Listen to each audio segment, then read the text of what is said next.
Hey there, Anton.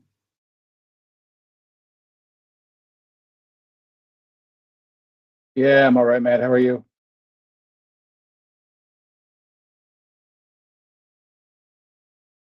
It is true. Very true. Yeah, that's kind of where I'm at the moment. Yeah, no, I know. I appreciate it. I must be doing something wrong. I'll have to do a separate call with you, get some advice and ideas. I appreciate you.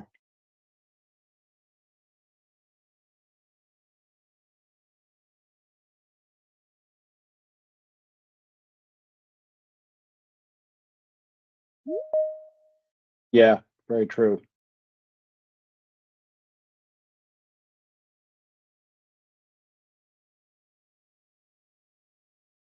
Passes, yeah.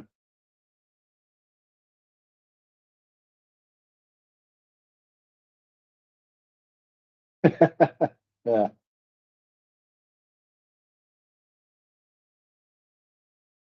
yep. That's a good shout. It's a good shout. It's a good point.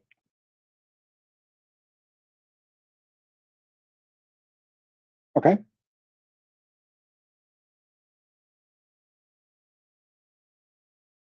cool.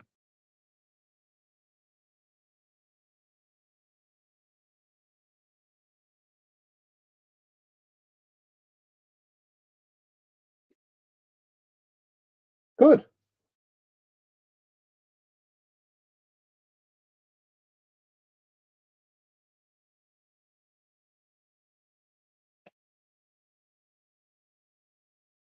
Yeah,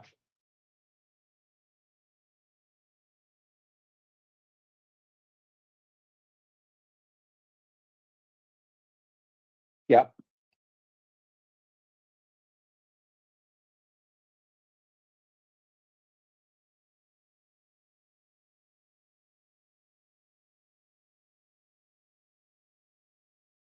yeah. Sure. That's a fair point. Maybe you want to say something like that in advance, obviously, because we're all going into a proper hurricane at the moment with all these tariffs and everything else going on. So, I mean, look, everybody has to participate in some radical collaboration, I like to call it, to kind of help each other out. Yeah.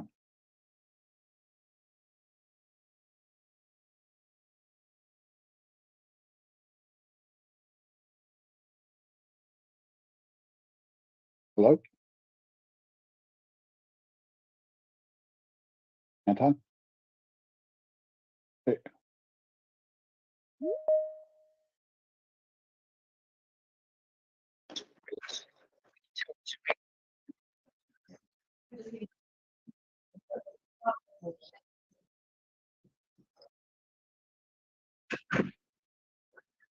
Yep.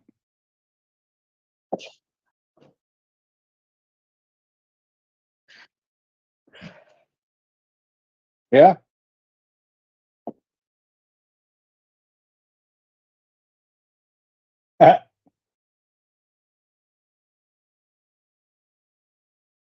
Yes, I come. Yeah.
Hi everyone, my name is Margaret Bui. I've been working in the talent acquisition space for close to 2 decades.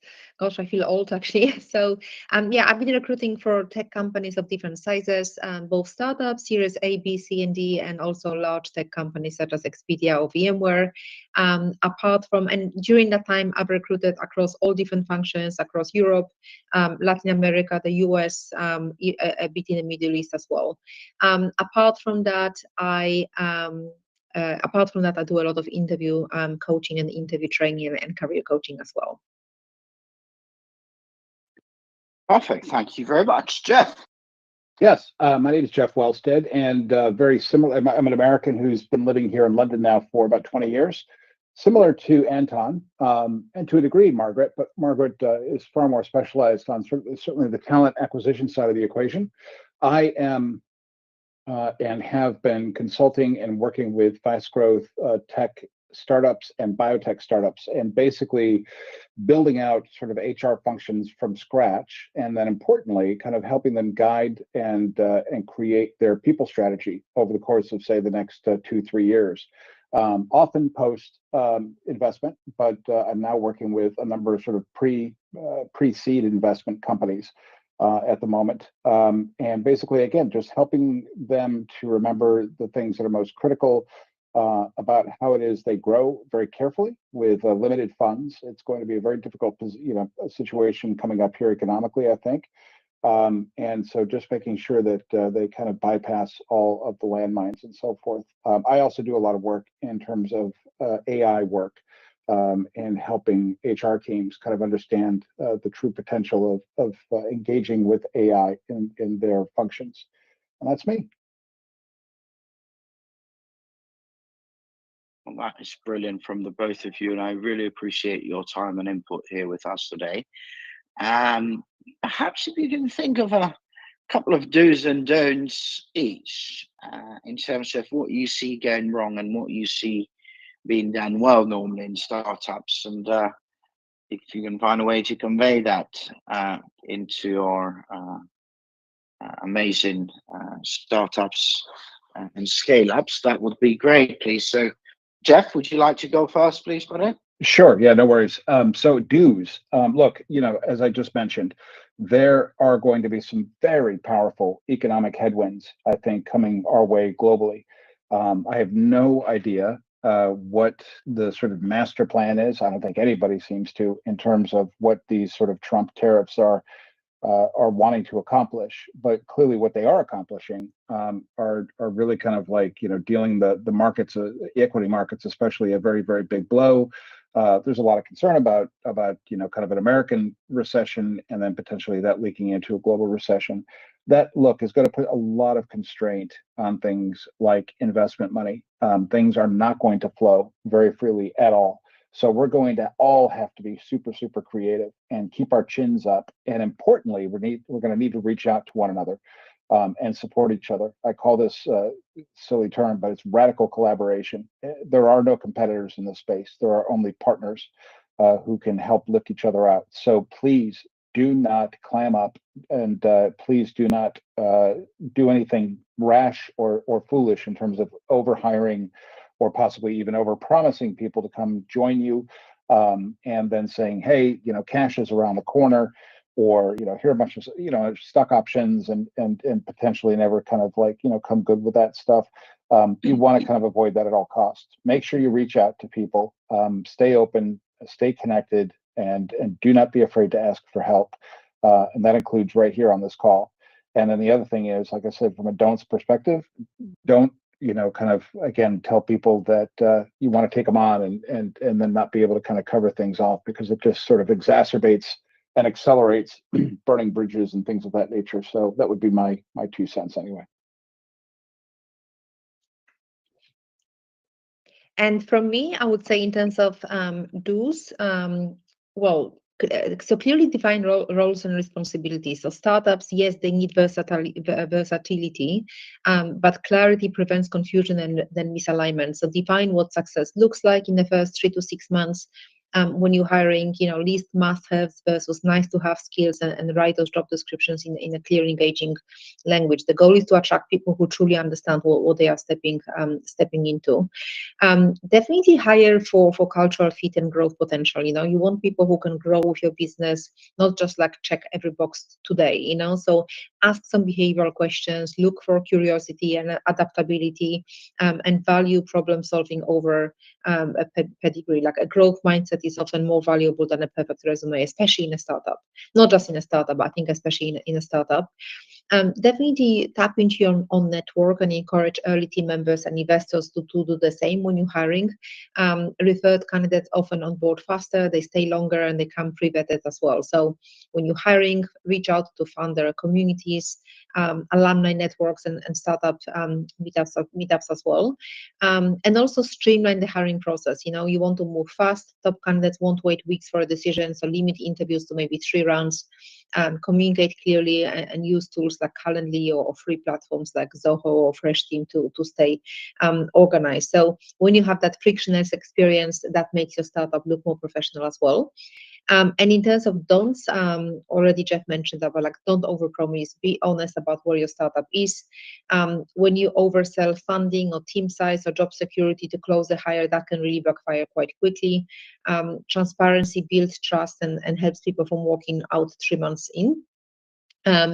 And also don't skip some kind of reference or background checks, because every hire in a small team matters. So check references, validate past roles, and maybe like during the interview process, run some test projects if possible, But even a trusted referral should still go through due diligence and should go through a proper interview process.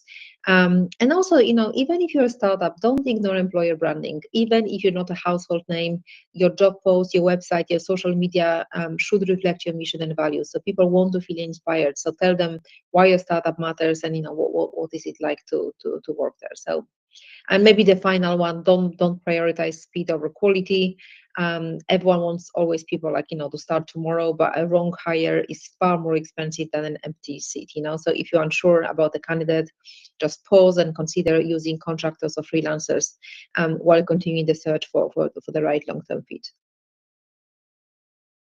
Thank you very much to both of you, and apologies to some of the audience because I've realized we were talking for almost 10 minutes in the green room, and there at one point there were quite a few people waiting for the conversation to start, but I thought I had already started it. So a quick reset of the room. Although the do's and don'ts, they were listened to because I managed to do it before that, but just a quick reminder, this is Startup Talent Q&A 152. We're here to help startups with whatever questions you may have in how you find, hire, keep, and empower the right people for your business. Basically, whether it is about where to find certain people, how to interview them, how to pay them, or maybe right from the start, how do you actually decide what are the tasks that somebody that you want to hire should be kind of part of their daily routine? Or maybe you want to know how much to pay somebody, how to interview them, how to test them, maybe how to help them grow professionally and learn a new skill or two or get trained on something. And all that jazz, this is the place to be. We're going to be doing this for the next 46 minutes. And I've got 2 amazing people who've been there and done it and still do it with us here today. And the way this works is quite simple. You see, unfortunately, over 90% of startups fail. The top 3 reasons for that are 1, market fit, 2, running out of money, and 3, not having the right people. But guess what? It all really comes down to people. So if you'd like to get some ideas or perhaps get unstuck, this is the place to be. For those of you that are tuning in via the live streams, whether that's LinkedIn, YouTube, Facebook, or Instagram, please be aware that unfortunately we are unable to monitor your questions live there. So you'd have to join us live here on Microsoft Teams. It's audio only. And you can do that by going to our site, startuptoscaleup.club. Look for today's session, which is Startup Talent Q&A 152. You click join. It's a quick registration. and then that gets you a link to your email where you can join us. For those of you that are here already, all you have to do is type your question in the chat. We'll give you the mic, and then the floor is yours. By the way, if you've got questions on other matters today and not on talent, save them for the other events we run. Obviously, as you can see today, on Mondays we do talent, and then on Tuesdays we do product and tech. Wednesdays growth, Thursdays fundraising, second Friday of each month it's UK startup law, and third Friday of each month it's UK startup finances.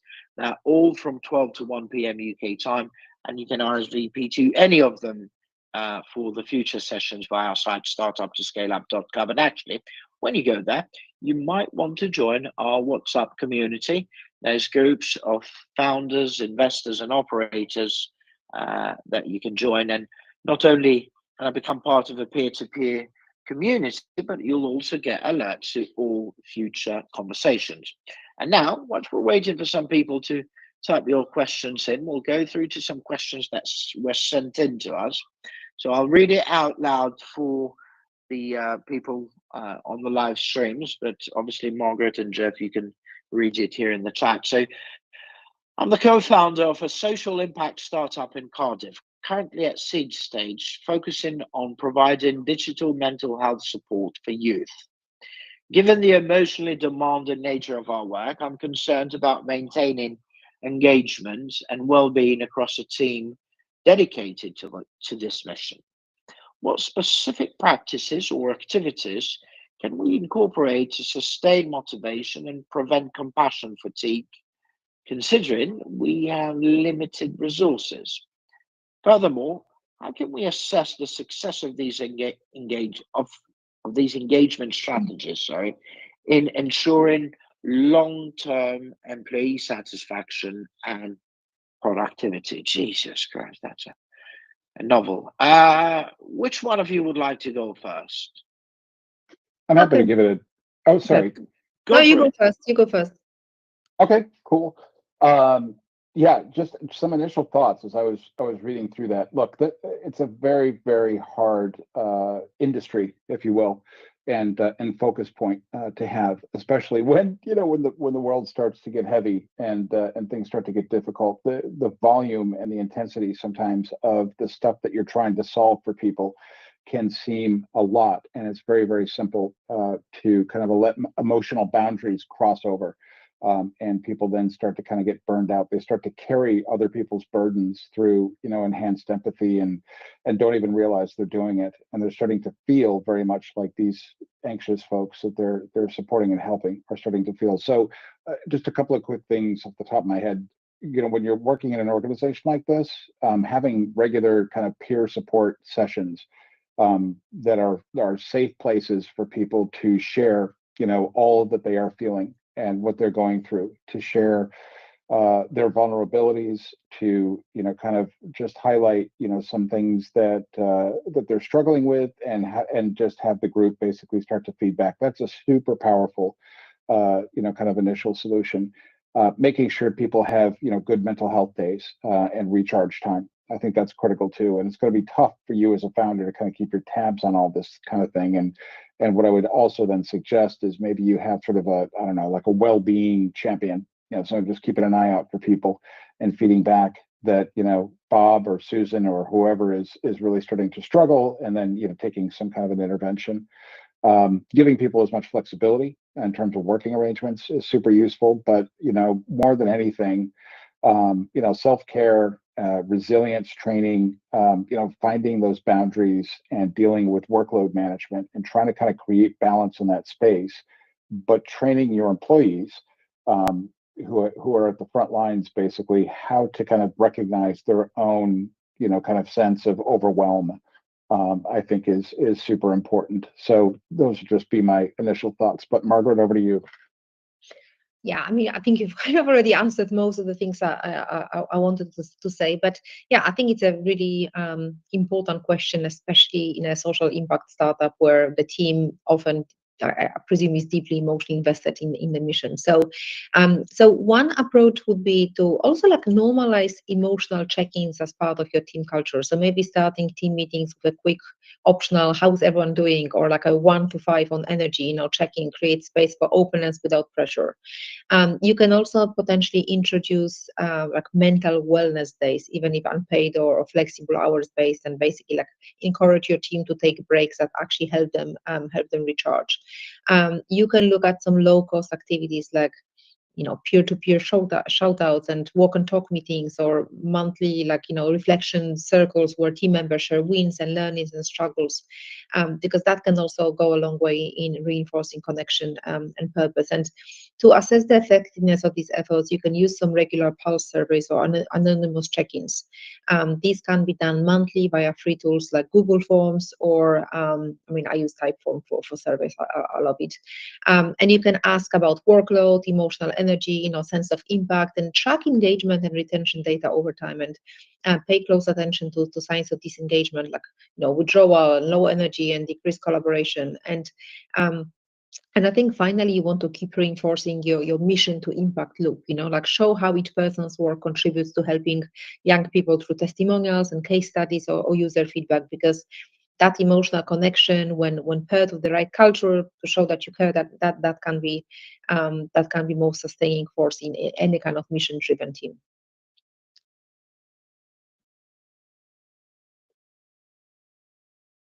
Well, that is some amazing stuff. Thank you very much to both of you. Um, Repeating a bit of the stuff that was said here, but in general, three things that I've found useful in similar situations in the past is, number one, and I think Jeff mentioned it first, find a way for them to have a channel basically that they can always reach out to. Number two, find a way to pretty much train them to make them more resilient, so that they can basically get less fatigue, if that makes sense, or less stressed. So teach them how to do that. And number three, I think it's a mixture of two things there that I've seen work well. Basically, is one, find a way for them to let steam out, and two, be both flexible but also be generous. They need to be knowing why they're doing it. No matter how passionate somebody is, fact of the matter is that the absolute majority of the population has got to work in order to put food on the table. So they, as much as they may be passionate about it, if they're coming to work for you, they're also doing it because of the money. So make it worth it to them. In a nutshell, that would be my advice.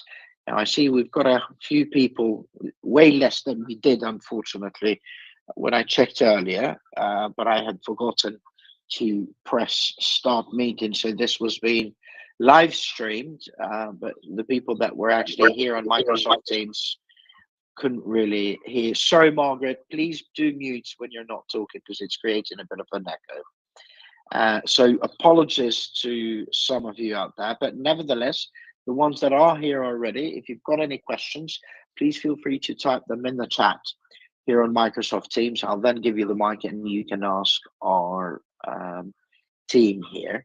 On the other hand, for those of you that are tuning in via the live streams, whether it's LinkedIn, YouTube, Facebook, or Instagram, please be aware that unfortunately we are unable to monitor your questions there. So you would need to join us live, audio only, here on Microsoft Teams. You can go to our website, startupscaleup.club, find today's session, which is Startup Talent Q&A 152, click join for a quick registration, and then you'll get a link to your email where you can join us through that. And then you type your question in the chat and we give you the mic. By the way, we're only going to be here for the next 36 minutes, so I wouldn't leave it for last second if I were you. If, however, your questions are not on talent, please save them for the other events we run. Mondays talent, Tuesdays product and tech, Wednesdays growth, Thursdays fundraising, second Friday of the month it's legal, and third Friday of the month it's finances. They're all from 12 to 1 p.m. UK time. And again, you can RSVP to any of them by our site, startup2scaleup.club. And by the way, another quick reminder, our Startup of the Month competition is now open. And if any of you would like to join that and be featured in all our sessions for the month of May, then you can do that by our site. So just go to the menu and click on Startup of the Month. You'll be able to see how to go on about it. It's quite simple. Now, we'll go on to another question that was sent in to us, and I'll read it out loud for the live streams, but those here in Microsoft Teams, you can read it in the chat. So, I'm leading a seed stage fintech startup in London where we build tools to help freelancers manage their finances. As we scale, we're noticing some tension between our product development and customer success teams, especially around product feedback and timelines. What are the best conflict resolution strategies to address these issues in a way that preserves team morale and keeps the project on track? Furthermore, how can we create processes that ensure open communication between these teams moving forward? That's interesting. Margaret, would you like to go first on this, and then we'll go on to Jeff? Yeah, sure. So it's a seed stage fintech startup, right? So firstly, it's completely normal for tensions to arise between product development and customer success because they are both advocating for the user, but often operate at different speeds and priorities. So the key is to turn that tension into productive collaboration, not friction. So to resolve those current conflicts and preserve morale, firstly, acknowledge both teams' perspectives in a neutral space. So a facilitated retrospective or like a clearing the air session can be helpful. Ideally, that if it's a startup, can be led by a founder or a neutral team lead. So basically, both sides will share challenges and constraints. So for example, development timelines versus urgent user requests in a blame-free setting. So from there, you want to establish shared goals like improving user retention or reducing response time to feature requests, so the teams see themselves on the same side. And then once you've done that session, going forward, build some kind of like recurring communication structure. So for example, set up a bi-weekly customer feedback sync where the success team presents trends or pain points, not just one-off complaints, and product shares roadmap context or constraints. So you can also use shared tools like Notion, Trello, or Airtable to log user feedback with tags for urgency or frequency, because that will help product teams prioritize based on data.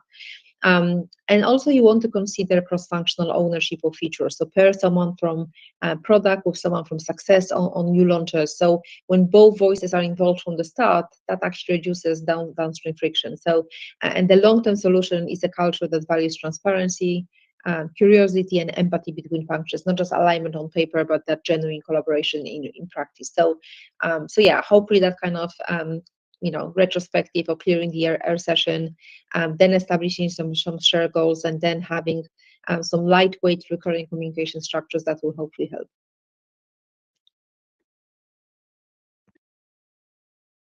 Yeah, those were spot on. Yeah. Yeah, so awesome. Yeah, thank you very much for that, Margaret. Yeah, look, this is an interesting one. And to Margaret's point, this is a very, very common tension. And I would be shocked, frankly, if a company did not have that tension. And the way to potentially unwind that and repackage that very important tension, which is things are breaking or things are broken or things are not there that need to be there.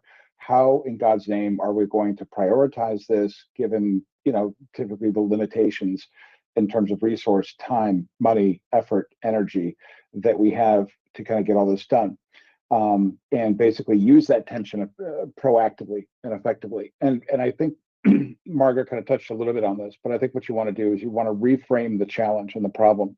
Make sure that the product team and the customer-facing customer success folks are all tied in together in terms of having mutual rewards, mutual goals, mutual kind of KPIs, OKRs, whatever it is you want to call it, so that they basically share in the success and they share in the failure of actually getting the right prioritized, kind of product changes or new additions to market and basically also to reward the customer implementation or customer success folks with basically bringing super useful, powerful, insightful feedback into that continuous loop.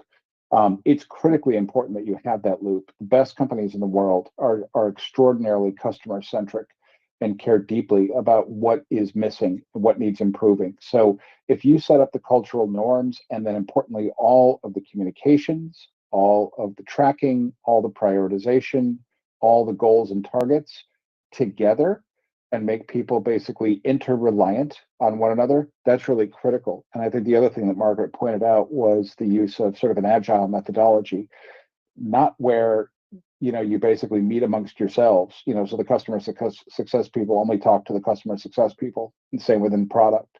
But in fact, you always ever have cross-functional sessions so that you keep people in the know and keep people plugged into, what is actually happening at the coalface, what are the constraints, what are the limitations, and then together work through how is it we're going to cut through that difficulty and kind of make this thing a reality, and walk out of these meetings to the extent possible in as much agreement as possible.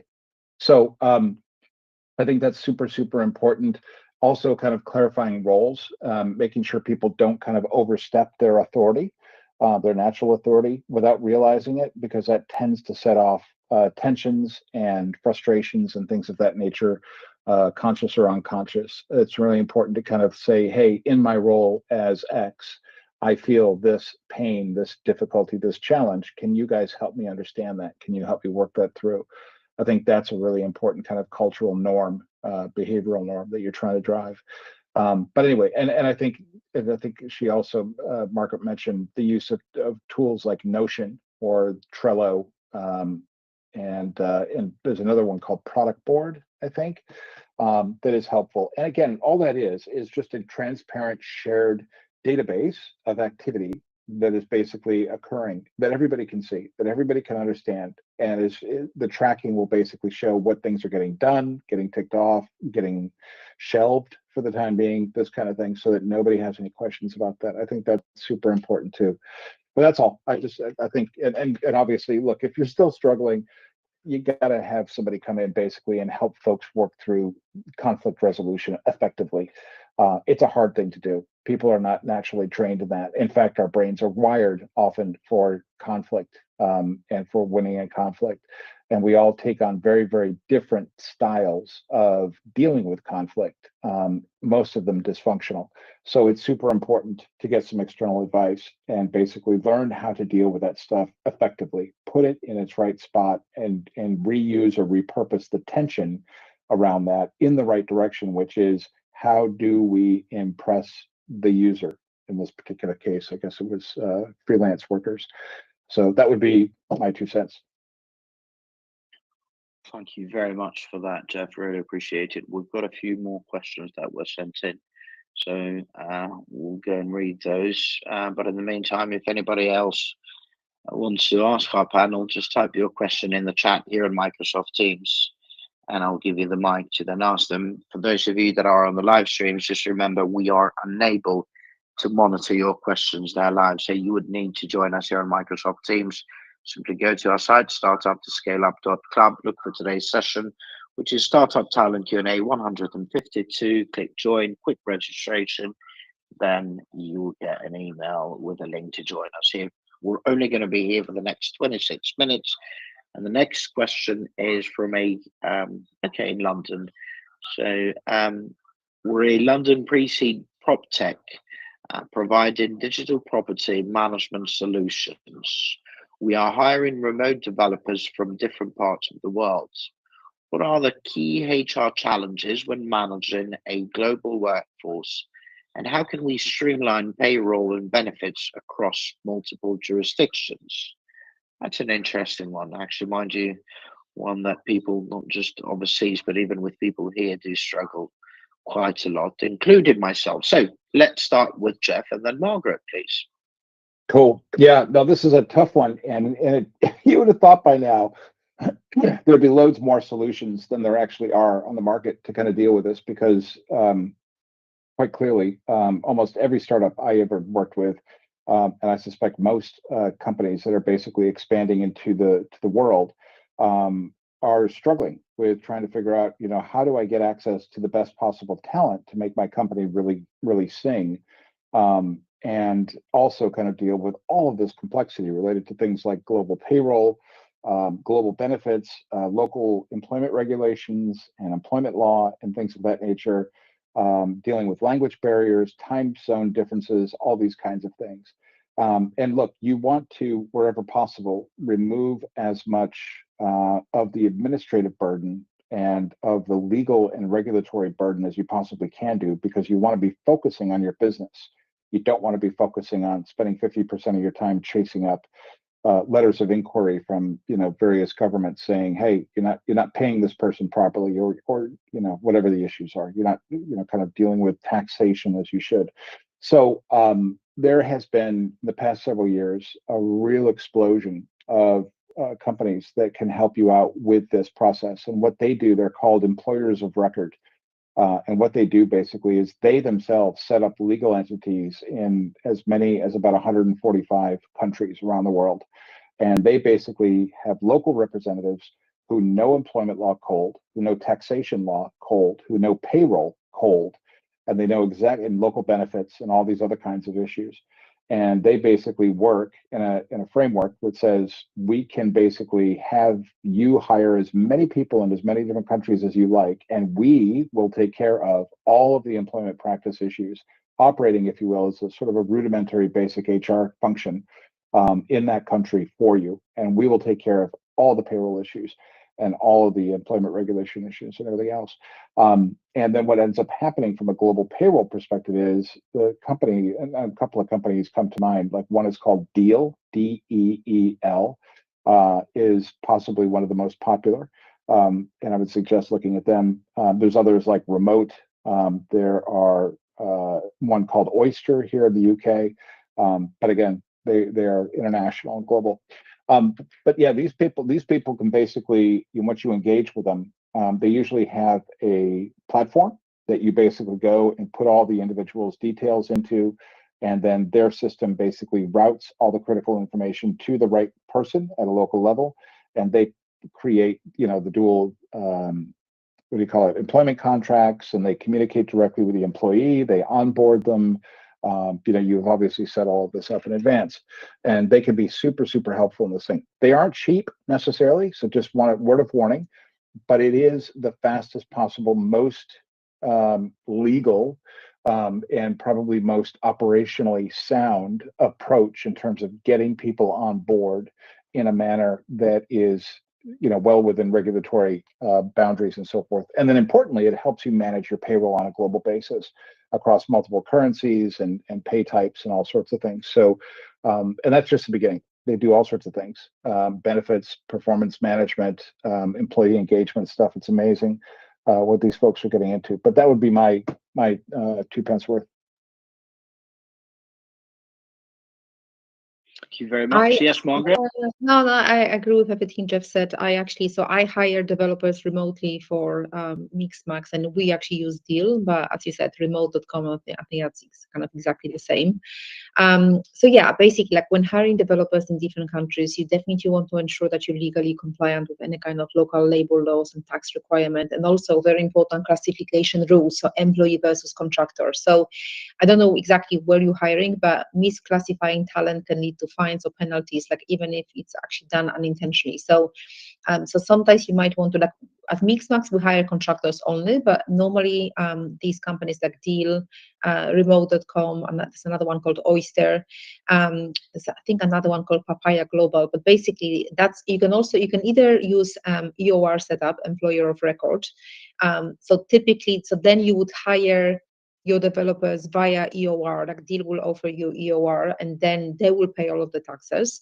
Basically, like these platforms let you legally employ full-time workers abroad without setting up local entities, and they handle the contracts, payroll, taxes, and statutory benefits. But if you don't want to set up EOR, because it's actually not cheap to even hire someone, like it costs a few £100 just per person per month. So you might just want to hire contractors using Deal or Remote.com, and that's what we are doing at Mixmax. So we would hire contractors via Deal, but then the contractor is responsible for handling their own taxes.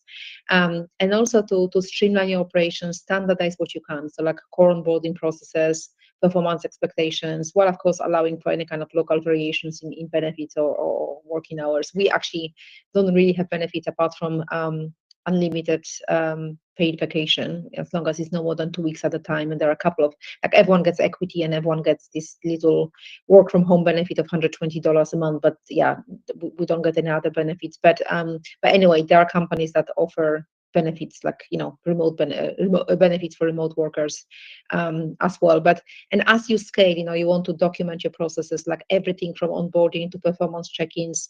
That will help new hires integrate quickly while ensuring fairness and clarity. And I don't know if you have an HR person, but if you're not ready for a full-time HR hire, you can maybe consider a fractional people ops consultant to help set up these foundational politics. So, but yeah, Deal or Remote.com, I would definitely recommend these companies to contact in the first place. Well, thank you very much for that, Margaret, and thank you to Jeff as well. Are you, so in terms of Deal and these ones, do you know anything about their pricing, Margaret? It's a very good question. To be honest, I don't, because, you know, I'm a recruiter, so typically like I did not It's the HR that. It's the HR, but I can say that Deal was actually, because, you know, we get contacted by a lot of these companies, and we've done, when I say we as a company, not me personally, we've done like a lot of comparison of the prices, and actually Deal for us was the cheapest. I'm pretty sure we spoke to Remote.com, and I think it also depends on like how many people you hire, and you know, maybe depends on the location as well, and the level of the person. But yeah, for us, Deal was the cheapest, and I think we spoke to like 15 of them, you know. Yeah, I think you're absolutely right, Margaret. And I've had my dealings with Deal, absolutely, and a variety of others as well. I used to use Oyster quite a bit too. But what I found with Deal is it arguably was the most cost-effective, but also the most voluminous in terms of service offerings. So, like offering like a core HR system, global payroll, training and development, you know, benefits, all sorts of things. They're very, very clever in what they're trying to do, is to kind of become a one-stop shop for all things HR related. Yeah. So I found it very good, and also I like the customer support. Like, let's say I will ask a question, I'm like, can we hire, like, yeah. I think also another thing, I don't know where this person is hiring people locally. You kind of need to also check, because not all of them maybe support people in all of the locations. So as an example, we had a candidate in Iran once, and basically they Deal actually couldn't, like, I can't remember exactly what it was, but they couldn't. Yeah, I think that just we would not be able to make payments in Iran for some reason via Deal. So I think also you want to look at, like, when you say different parts of the world, where, right? Because Deal, I think I would imagine that Deal supports most of them, but I mean, I would definitely speak to 2 or 3 just to compare the prices, compare the locations. But I also find Deal's support very good. Like, I would message them about something, and literally hours later I will get a detailed response. I was quite impressed with that as well. Yeah, it's always been quite good. Fair enough. Well, thank you very much to both of you. We now have 17 minutes left, so maybe a couple of more questions. We've got some people in the room, so if you do have any questions, please type them in the chat here, and then we'll give you the mic. For those of you that are tuning in via the live streams, whether that's LinkedIn, Facebook, YouTube, or Instagram, please be aware that unfortunately we're unable to monitor your questions there live, so you would need to join us here on Microsoft Teams. You can do that by going to our site, startuptoscaleup.club. Find today's session, which is Startup Talent Q&A 152. You click join, and then it's a quick registration that gets you a link to your email for you to basically register. And well, that link will take you straight here because you've already registered. Sorry.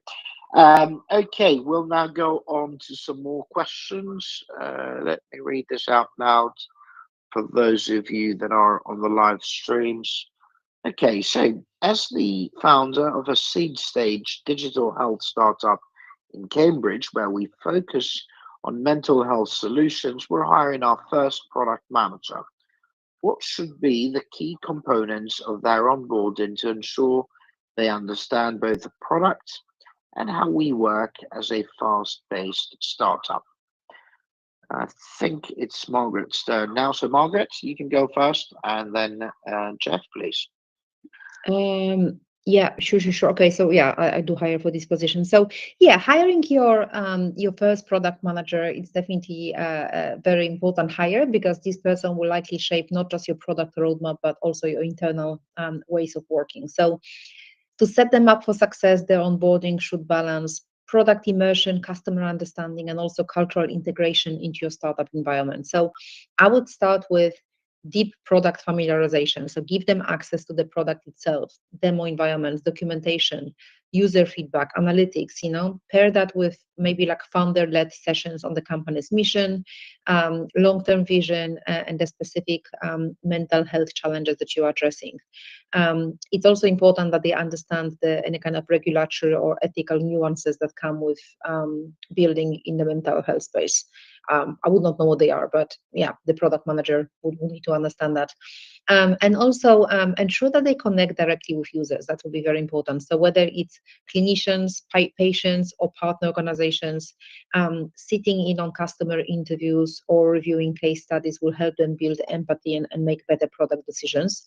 And also, since they are your first PM, it's also key that they learn how your startup operates. So your pace, decision-making, communication norms, and tools. So walk them through current workflows, even if it's quite scrappy for now, and encourage them to suggest improvements once they've settled in. So assigning a buddy, maybe like a senior engineer or a designer, maybe you don't have a designer, but I guess you have a senior engineer, that can also help them integrate faster, and also like regular check-ins with the founder will ensure that alignment stays tight. And also like onboarding really should give them the context, clarity, and confidence to move from observer to contributor quickly, and then feel empowered to shape the product with both user needs and business goals in mind. So that's it for me. Yeah, that was awesome as always. You absolutely crushed it. Look, I'm very much in agreement with you, Margaret. I think the things that are super important when you think about what that person is experiencing when they walk in the door of this relatively, probably fast-moving, somewhat chaotic, kind of crazy environment, where clearly they're taking on a really fundamental, very powerful role in terms of being responsible for the essence of the product. I think it's really important to kind of cover off again all the things Margaret talked about. What is the mission and the vision and the complete immersion in terms of what this company was founded on? What is its backstory? What is its focus? What does it hope to accomplish in terms of helping millions get whatever kind of health advice and support and that kind of a thing, to really kind of get that person plugged into the ethos of what it is you're trying to do. And then of course to kind of have that person understand the market landscape as it's been experienced in terms of their short tenure on Earth, and start to understand what user personas, for instance, they're meant to be aiming at, and then just think through, geez, what are we missing here? Obviously, product walkthroughs and getting sort of a kind of like a technical architecture kind of spelled out in terms of, look, this is how we've been building it. This is what we've been using in terms of server farms or whatever the issues are. So that they kind of understand potentially what the challenges and constraints are in terms of the development of the product is super important. The sort of how we work here thing is critical, right? Just making sure that they understand the rhythm, they understand the expectations, they understand how people typically kind of respond and communicate and collaborate with each other, and also how they can conflict with one another. Super important to know that stuff too. Just get everything out and transparent, really critical, and talk about any kind of like kind of key sort of rituals and kind of setups and I guess frameworks that you have around rewarding people for achieving things and all of those kinds of things. And again, it all comes down to also target setting and expectation setting, and just being really, really clear with people in terms of this is what we expect of you. I think it's also a good time. Last thing I'll say about this, it's also a super good time to start driving the kind of culturally and behaviorally oriented success elements, like cross-functional collaboration as an example. Again, going back to that previous question we had about the product and the customer success people having conflicts. This is going to happen with this individual coming on board. So make sure that you tie in, the feedback loop folks in terms of customer implementation, cold face people, account managers, whatever the case. Make sure that they are tied in intrinsically and explicitly with the product team as well, and that they're able to transparently share what their challenges are, what their issues are, what tasks are getting done, what the priorities are, and get that sorted out up front so that you don't end up basically having to clean up a bit of a mess down the road. But that would be my 2 pence.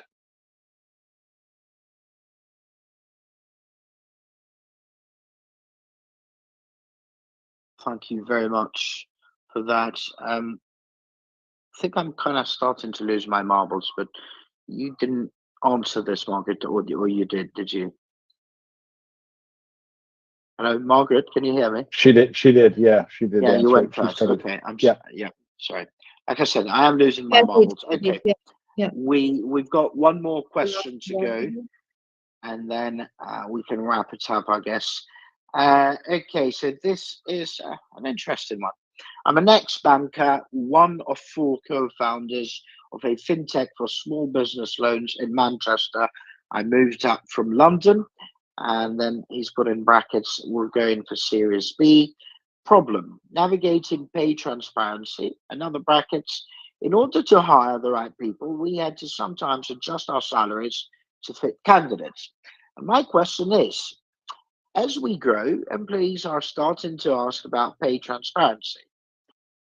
How do I handle this without creating jealousy or dissatisfaction? Jeff, go for it first, and then we'll go on to Margaret, please. Yeah, this is a tricky topic, and one that we all face. I'm sure Margaret has had as many war stories as I have. Because you always ever want to ultimately, kind of land somewhere in the neighborhood of a fair and equitable, kind of pay structure and philosophy. Of course, none of us, frankly, want to be managing businesses where, the most expensive item on the balance sheet typically is also the most volatile element, the most difficult to control. But it is. And that is hard, especially early days when you're trying to kind of bring talent on board who are going to be game changing, are really going to take the company forward in huge acceleration steps, and it's critical that you get them. And sometimes that comes with sort of an outsized pricing, even outside potentially the normal sort of 50 percentile benchmarking, and you end up having to pay closer to the 90th percentile, even though you typically want to kind of keep most of your employees and the bulk of that balance sheet element being pay and compensation under control and within a range. I've seen this happen with specialty roles, sometimes the head of sales, the head of product, those kinds of roles that are kind of like critical commercially and have a massive impact. It's really critical. So my sense of this would be in terms of ideas, and I appreciate you're probably young, you're small, and some of this stuff might feel a bit more mature, but I think it's important to be transparent. When you have a situation, not necessarily to divulge exactly what you're paying for at some point, but be transparent about the fact that there are going to be anomalies as you basically kind of go through this early stage hiring to kind of set the foundations for things. And that importantly, you're kind of communicating proactively about this and not basically dealing with nuance and rumors and sometimes kind of misshared information about who got paid what versus what I get paid, kinds of issues. You want to be looking at your team in a way that says, what is the balance here? How is it we're ultimately going to bring people, say a year from now, more or less in line with one another, and in most cases you're able to do that, and that requires kind of setting up a compensation philosophy. Again, engaging with benchmarks, use tools like Figures or Compa, COMPA, to get local European benchmark information, and you will be fascinated in terms of what your industry basically is paying for these folks. Most companies, early stage, try to aim for like 50th percentile. I don't know many companies that aim for under that, because that basically puts them at a disadvantage in terms of attracting people over. But it is, on occasion you have to kind of stretch those boundaries. Eventually, once you actually get to a critical mass of employees and you start to get more organization around, who sits where and what departments and how is it structured, you want to kind of explore maturing, the whole kind of compensation structure. I think it's always ever a bit early to kind of move toward, pure pay bands and being hyper specific and very, very strict about, what your pay ranges are for people. I think it's more important that you basically kind of pick a philosophical benchmark target and try to get people as close to that target as possible.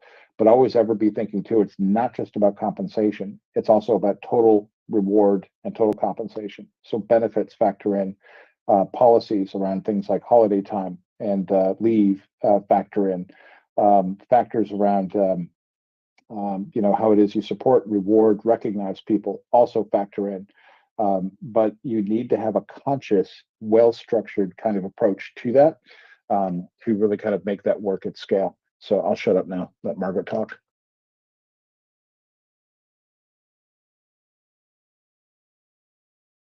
Sorry, let me just yeah. So I mean, you've already given a lot of really great advice, and actually, Figures is the exact website I was thinking about to help with compensation, and I forgot the name. So you've reminded me. So that was that was a really good shout.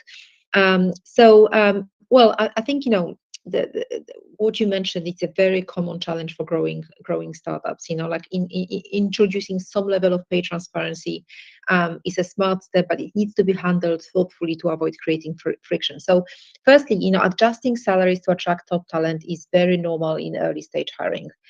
However, over time, inconsistency without any kind of clear rationale can lead to internal mistrust. You don't necessarily need to publish everyone's salary, but you need to start developing a fair, explainable compensation philosophy. So that includes defining salary bands by role and level, understanding your position in the market, like are you paying below or at or above market, and also being clear on how raises, bonuses, and equity are decided. So when employees ask about transparency, what they're really asking is, am I being treated fairly? So that's where you want to focus your communication, and you can say something like, we're working towards a more structured compensation framework that ensures fairness across roles and levels. While we don't disclose individual salaries, we aim to be consistent, competitive, and mission aligned. And we committed to making that process increasingly transparent. So you might also want to introduce salary bands or ranges as part of job descriptions going forward, and share your compensation philosophy internally, even if you're not sharing yet exact numbers. So I think the key is to demonstrate that pay isn't arbitrary, it's intentional, it's evolving, and it's also tied to company values and growth. This has been absolutely amazing, and I'm very thankful to both you, Margaret, and Jeff. And by the way, for those of you tuning in, whether it's via the live streams or those of you here, please feel free to show your love to both Jeff and Margaret, Christ Almighty, and follow them on LinkedIn. You see, we've had over 270,000 people join us in 4 years, and none of that would have happened without people like Jeff and Margaret. So I'm very grateful to you both. Thank you for your time and brilliant inputs. How about some parting words and we wrap it up for today? Margaret, being the lady of the house, go for it. Oh, no, just I literally starting another call now. So no, thank you. Some good questions today. So thank you very much for attending, everyone. I wish there were more like live questions from the audience. Like we had quite a lot of questions sent in, which is great. But it would be nice to have people live so we can ask them some questions and like really get that feedback. So yeah, I would just really encourage everyone to join live whenever you can. If they bothered to join us live, it would make for a much better conversation. Jeff, any thoughts? Yeah, again, just kind of reiterating my kind of opening comments.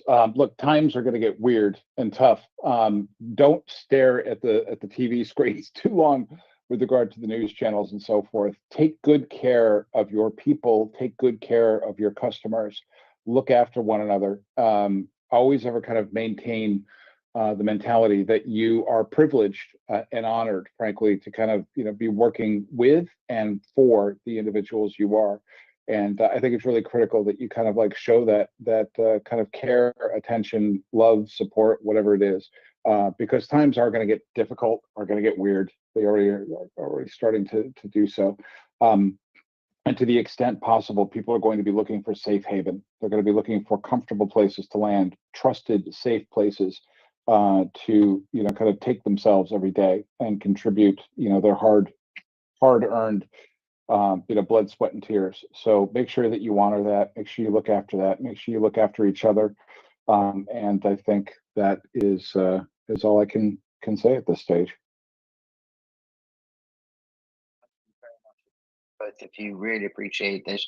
This has been Startup Thailand Q&A 152. We do this every Monday from 12 to 1 p.m. UK time, where we seek to help startups like yourselves with whatever questions you may have for us. We run a few other events, so in total it's 6. Basically today on Mondays is talent, but then on Tuesdays it's product and tech. On Wednesdays it's growth. On Thursdays it's fundraising. Second Friday of the month it's UK startup law. And third Friday of the month it's UK startup finances. You can RSVP to any of them via our site startup2scaleup.club. Actually, when you're there, you might also want to join our WhatsApp community of founders, investors, and operators. And doing that will also get you alerts to all future conversations and events we run. For those of you that we're doing this on live streams, please try to join us interactively here on Microsoft Teams next time. And it's audio only, which means you can join us from anywhere.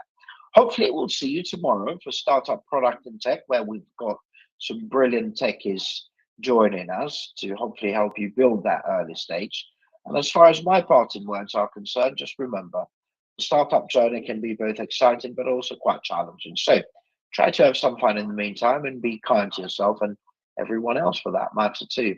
Otherwise, huge thanks. God bless you all. Bye-bye for now.